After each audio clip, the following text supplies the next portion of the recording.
بخاری صاحب، جس طرح سے آج ملاقات ہوئی ہے وفاقی وزیر داخلہ محسن نقوی کی ایرانی صدر سے، اس میں جس قسم کی گرم جوشی دیکھی گئی ہے، کیا لگتا ہے پاک ایران تعلقات کا ایک نیا دور شروع ہو چکا ہے؟ دیکھیے، دو انگ ہیں اس ریلیشن شپ کے. ایک تاریخی ہے. جی 1965 کی وار میں ایران نے جس طریقے سے پاکستان کا ساتھ دیا تھا، وہ کتابوں میں پڑھ لیں آپ، جو ڈیفنس کی کتابیں ہیں اس میں لکھا ہے.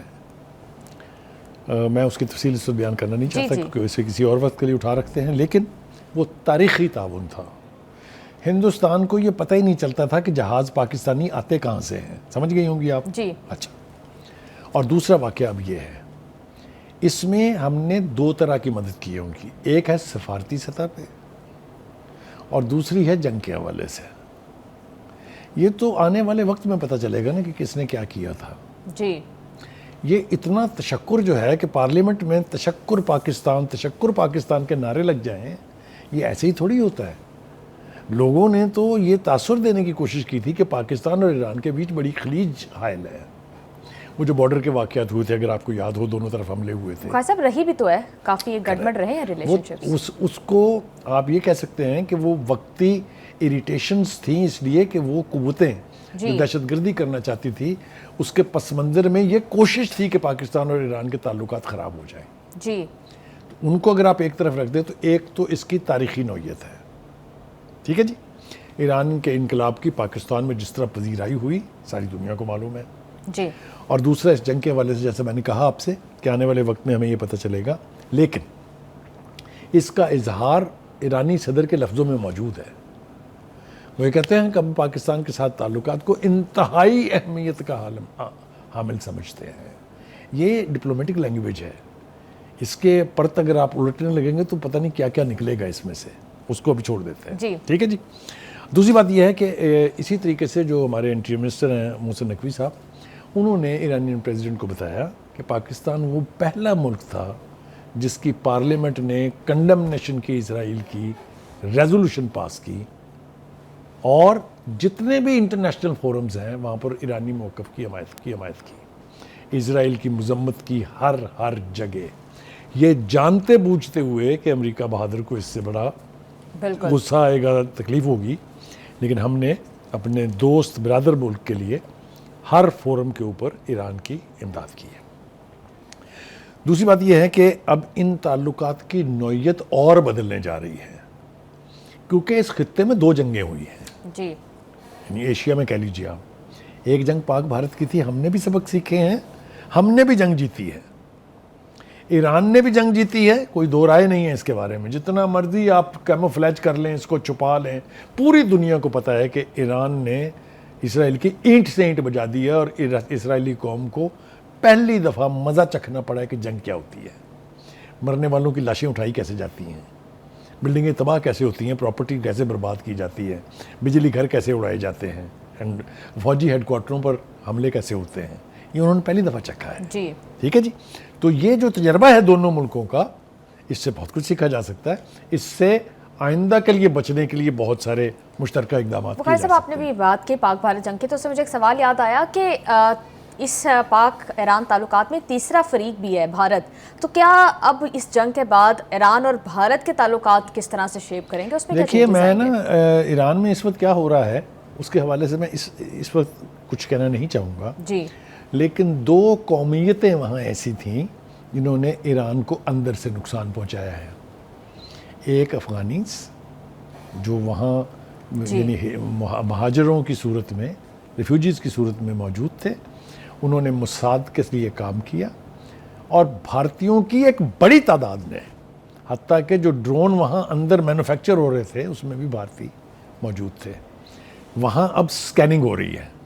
میں بہت زیادہ تفصیل میں نہیں جانا چاہتا، لیکن دونوں ہی قومیتوں کی سکیننگ چونکہ ہو رہی ہے، لہٰذا تینوں ممالک کے آپس میں تعلقات میں یقینی طور پہ فرق آئے گا. بھارت کے ساتھ جو میں تو اکثر کہتا تھا کہ جو ہندوستان کی فلرٹیشن چل رہی ہے ایران کے ساتھ، یہ زیادہ دیر کامیاب نہیں رہے گی، کیونکہ مودی کی ہندوتا پالیسی جو ہے وہ بنیادی طور پر مسلمانوں کے خلاف ہے. وہ کہیں بھی سرزمین پر اس پوری کرۂ ارض پر کہیں بھی مسلمانوں کو پنپتا نہیں دیکھ سکتے ہیں. یہی قدر مشترک ہے ہندوستان اور اسرائیل کے درمیان. جی دونوں کے ہاتھ مسلمانوں کے خون سے رنگے ہیں. تو جیسا میں نے کہا کہ ان دونوں جنگوں سے پاکستان اور ایران نے بہت سبق سیکھے ہیں, اور اس سے آئندہ کے لیے بچنے کے لیے مشترکہ اقدامات بھی ہوں گے اور ہونے چاہیے. جی بخاری صاحب, اس جنگ میں یہ بھی تاثر دیا جا رہا تھا اسرائیل کی جانب سے کہ اسرائیل نے حملے کر کے ایران کی ٹاپ لیڈرشپ جو نیوکلیئر سائنٹسٹ کی تھی وہ ختم کر دی ہے, لیکن ابھی عباس عراقچی صاحب یہ کہہ رہے ہیں کہ تقریباً 100 سے زائد سائنسدان جو ہیں وہ پچھلی لاٹ بنا کر گئی ہے. دیکھیے 20 سال کا عرصہ ملا ہے ایران کو جی اپنے نیوکلیئر پروگرام کو اسٹرینتھن کرنے کا, اپنی افواج کو ری آرگنائز کرنے کا, ان کو اکوپ کرنے کا, میزائل سسٹم کو ایک نئی ہائٹ پر پہنچانے کا, جس کا ثبوت اب تاریخ کے پنوں پہ موجود ہے. کسی کو یقین دلانے کی ضرورت نہیں ہے, سب کچھ زمین پر لوگوں نے دیکھا ہے. اور ابھی تو ایران کی لیڈرشپ نے یہ کہا کہ ہمارے پاس 5 ٹیئرز تھے میزائلز کے.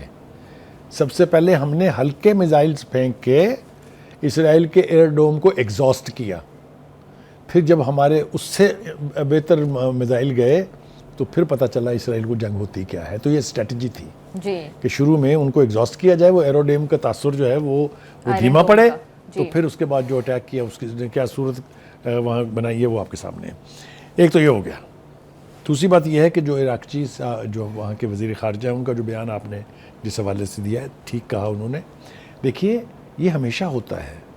ڈاکٹر قدیر نے جس کہوٹا لیبارٹری کی بنیاد رکھی تھی, آپ کا کیا خیال ہے کہ اس کے بعد وہاں سائنٹسٹ نہیں ہیں؟ میں آپ کو صرف ایک مثال دوں گا کہ وہاں پر ایک نیوکلیئر یونیورسٹی ہے جس کے ٹرینڈ سائنٹسٹ 200 کے قریب امریکہ کی ناسا کے لیے کام کرتے ہیں. تو اسی طرح سے ایران میں بھی جن سائنٹسٹ اس نیوکلیئر پروگرام کی بنیاد رکھی تھی, انہوں نے پھر گروم کیے ہوں گے نا سائنٹسٹ. تو وہ ٹھیک کہہ رہے ہیں, ایسا ہی ہوتا ہے, دنیا بھر میں ایسا ہی ہوتا ہے. تو ان کے یہ بات کہنے کا مقصد یہ ہے کہ اگر یہ سمجھ لیا جائے کہ چونکہ ایک اس چیف سائنٹسٹ کو شہید کر دیا گیا ہے تو نیوکلیئر پروگرام رک جائے گا, ایسا نہیں ہے.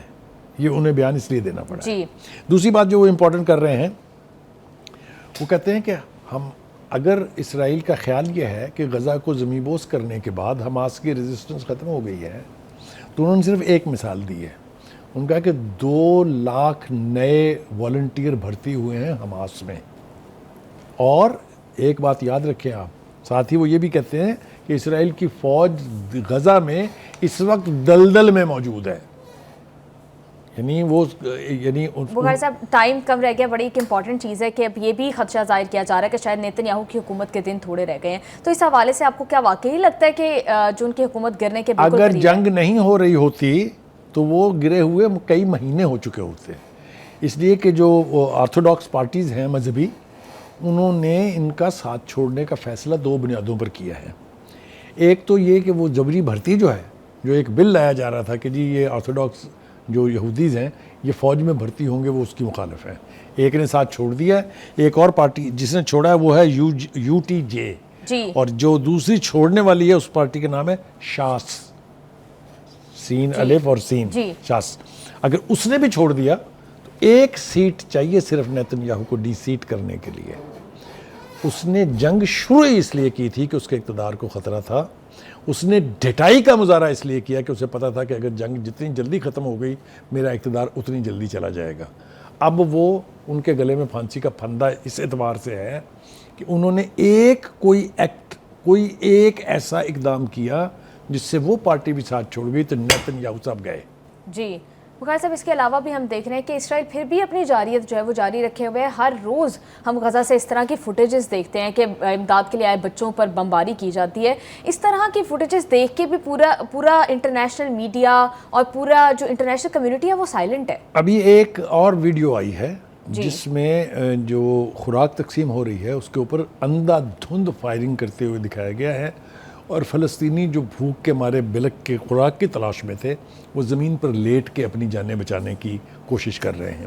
اس کے اوپر جو ہے یورپی یونین نے اس لحاظ سے ضرور رد عمل کا اظہار کیا ہے کہ وہاں خوراک کی ترسیل کی وجہ سے بہت مشکلات ہیں. اسی طرح سے انروا بھی کہہ رہی ہے, جو یونائٹڈ نیشن کا ایک ونگ ہے جو وہاں ریلیف کا کام کرتا ہے, کہ ہم ایک طرح سے محاصرے کی صورتحال میں ہیں. تو انٹرنیشنل جس رسپانس کی آپ بات کرنا چاہ رہی ہیں، جو میرے دل میں ہے، اس رسپانس کے لیے کسی کا گلہ کیا کرنا ہے؟ آپ اپنی قومیت، آپ اپنے اسلامی ممالک کو دیکھ لیجئے نا. ہم ان سے تو توقع تب رکھیں نا اگر ہم خود کچھ کر رہے ہوں.